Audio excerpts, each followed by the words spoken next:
are classic wooden powerboats. They're primarily constructed of mahogany and heavy on the chrome accents. Most of them are 60, 80, even 100 years old. Built by hand, board by true craftsmen. You don't own this kind of boat because you need to, or because you want to. You own this kind of boat because you have to. And that's what Mahogany and Chrome is all about.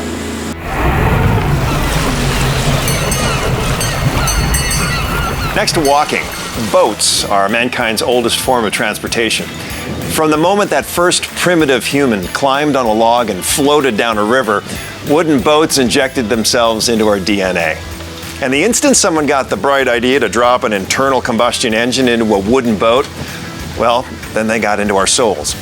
In today's fast-paced world where everything is 3D printed, roto-molded, connected, or automated, classic wooden powerboats beckon us back to the water, and they call out to every primal creative impulse we have.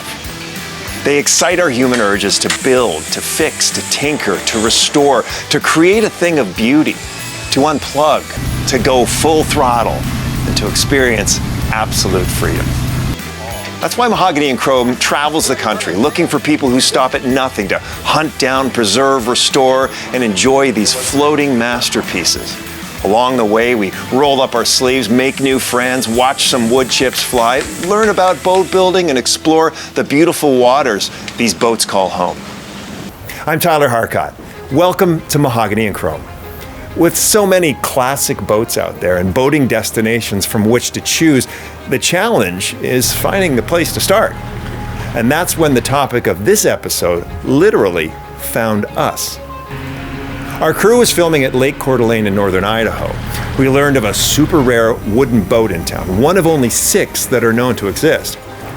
Fast forward to our final location of the day, at Wood Boat Endeavor. What do we find in the pasture behind the shop? The very boat we didn't think we had time to cover. An extremely rare 1930 D White runabout, Deco, the boat that wanted to be found. My name is B.K. Powell. I live in Spokane, Washington. I also reside in Anchorage, Alaska. They're a couple of miles apart. Basically, I'm an entrepreneur, and our company's been in business for about 23 years now. People say, why don't you retire? I said, why should I? I like to work. I like to show up, play a video game in the corner office, and jump in one of these boats. That's what I do. Well, this boat is a pretty rare boat. This is one of about 6 that we know of that exist that are floatable, like this one behind me. And they were made by a lumber company in Detroit, Michigan called Dwight, D-W-I-G-H-T. And they were in Algonac, which is where Chris Craft and Century boats were made. They sold the mahogany and the lumber to those 2 manufacturers. So in the late 20s, when everybody was flush with money before the Depression hit, they decided, well, we have the lumber, let's make our own boats. So they hired a marine architect who was influenced by Hacker, so it kind of, Hacker's another model of boats that people in the boating world know about. And this boat is kind of on that same design, where it's narrow and it's got a huge crown on it. So in 1929, they made one model, and they called the boat division D-White, D-E-E hyphenated W-I-T-E. They've got a mermaid holding a boat out of the water with the word, it's pretty Art Deco. And they were an expensive boat. This one behind me was probably around $3,200 in 1930, which you could buy several houses for that back then. Well, as we know, though, the Depression hit. The lumber company stayed in business for about 6 more years, finally went bankrupt due to the Depression, and pulled this boat division with them. So consequently, they didn't make boats after 1936. What's unique about it, it's the way it's built. It's got 1,800 copper boat nails in the side of it. It's very narrow, and it's got an 8.5-inch crown, in other words, how the deck bends. It's got the original Ooga horn still with it. It's got a floor starter like an old car had. It's got the throttle in the middle of the steering wheel, and that's a Ford Model A steering wheel they put on it. So it's a pretty neat, unique boat. It's got a gray marine Phantom in it, flathead 6, 105 horsepower. When you take this boat out, people look at it. They wow. Most Dwights were in the Midwest and the East Coast, and most of them disappeared for whatever reason. This one behind me was found in New Hampshire, and it was a barn find. It was a derelict boat. And I was back there on a trip with my wife, who went to college in Massachusetts, for one of her reunions. And as the story goes, oh, stop, there's a boat sticking out of a barn. Oh no, here we go.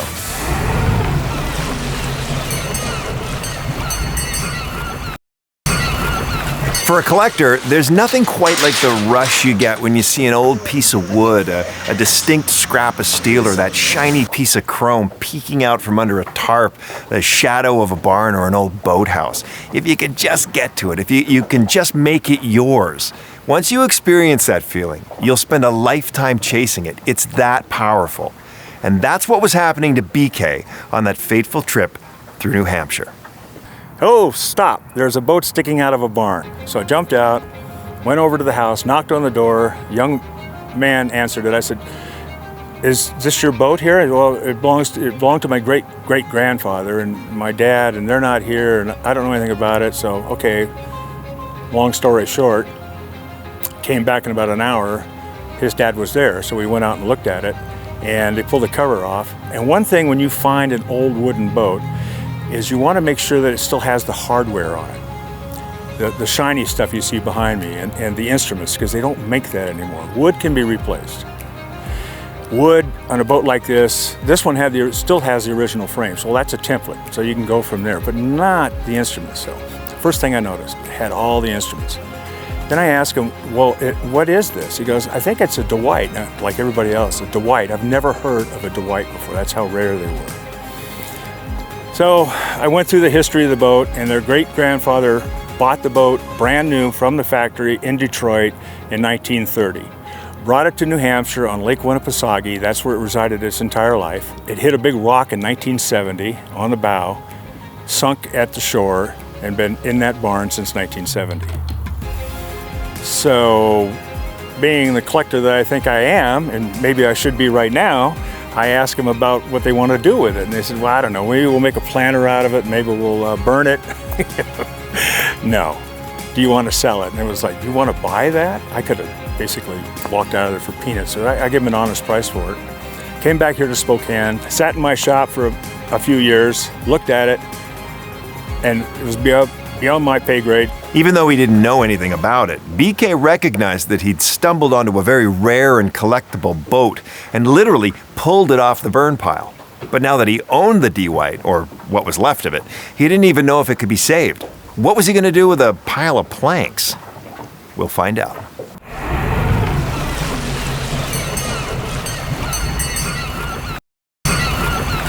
We're back in northern Idaho talking to BK Powell, owner of an extremely rare 1930 DeWitt named Deco. BK had just rescued her from almost 50 years of neglect in a New Hampshire barn. After staring at her in his shop for a couple of years, it was time to find someone who could, just maybe, turn an incomplete pile of splinters into a showstopper. Now, there are any number of reputation wood boat restoration shops around Coeur d'Alene.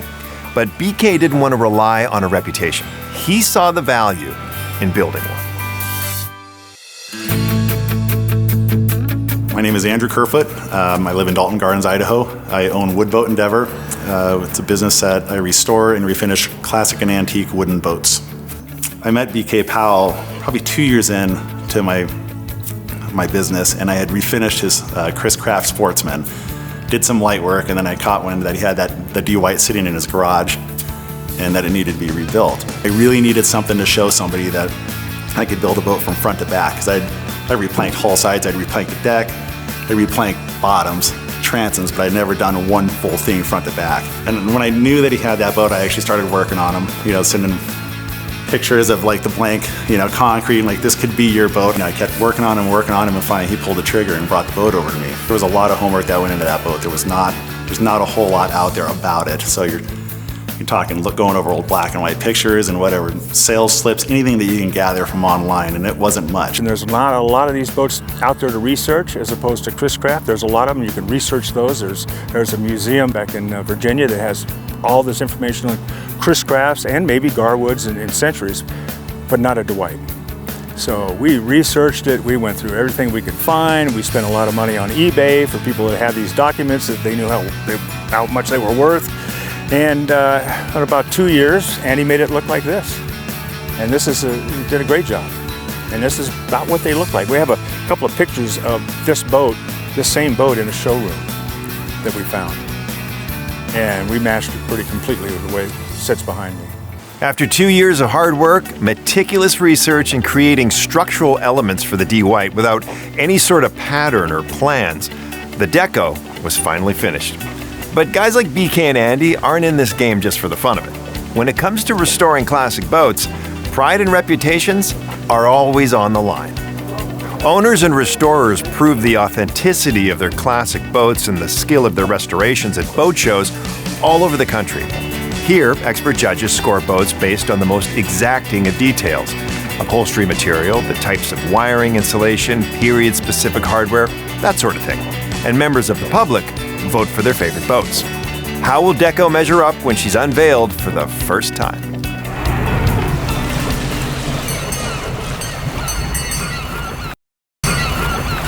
(1930) D-White owner BK Powell and the young man who restored her, Andy Kerfoot, have just finished a 2-year odyssey of putting this ultra-rare boat back together. Now, it's time to get her out on the show circuit and see how she scores. We took it right out of the shop and went directly to the Lake Tahoe concourse. We took the best pre-war runabout and one of the prouder awards. And one of the awards that we're even prouder of, probably out of that show, rather than being judged and scored, as Porsche was the sponsor. And they went through and they picked their favorite boat out of the whole show. It wasn't about points, it was just about style and look, just what caught their eye, and we got that there too at the same time. And that was pretty flattering, you know. And then that was a great way to cap off that season. We took it back down to International when it was at Tahoe, and then we took the Platinum Award there, and you know, the boats scored some real points and got us some real recognition, and it's done very well for me. I think it represents pride of ownership. And basically it's a human side of me where I've got something that somebody else doesn't have. I'm not going to go around and toot my horn on that, but inside me quietly, wow, I've got one of those, you know. It's owning something that represents an era that doesn't exist anymore. That was an easy era back then. Of course, every era that ever preceded the one era is always better, right? I mean, it's always the good old times. This will be the good old times someday. When we started going out and running the circuit, I finally proved, you know, to the environment that I could manage something like that wholeheartedly under my banner. And that made all the difference in the world of my business. And after that, you don't have to do a whole lot of talking when people can come and actually see it as is. And it had a healthy stack of awards behind it. Every one of us that have one of these, or like Andy, that's his passion to work on these boats and bring them back alive again, that's what it's all about. That's a good term. We've brought this back to life. That's what this is all about. That's it. If anything, this story proves that rare, highly collectible barn finds are still out there, just waiting to be discovered. And for that matter, there are plenty of user antique and classic boats tucked away in garages, barns, and boathouses, eager to get a new lease on life. In most cases, all it takes is a good eye, a spirit for adventure, and a little elbow grease to get them back where they belong, on the water. Every classic powerboat comes with a great story.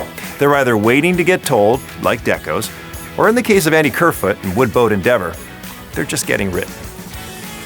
It's always a great day on the water. If you like what you saw, make sure you subscribe and hit the like button, and we'll keep bringing you more antique and classic boat adventures. I'm Ty Harcott. We'll see you next time on Mahogany and Chrome.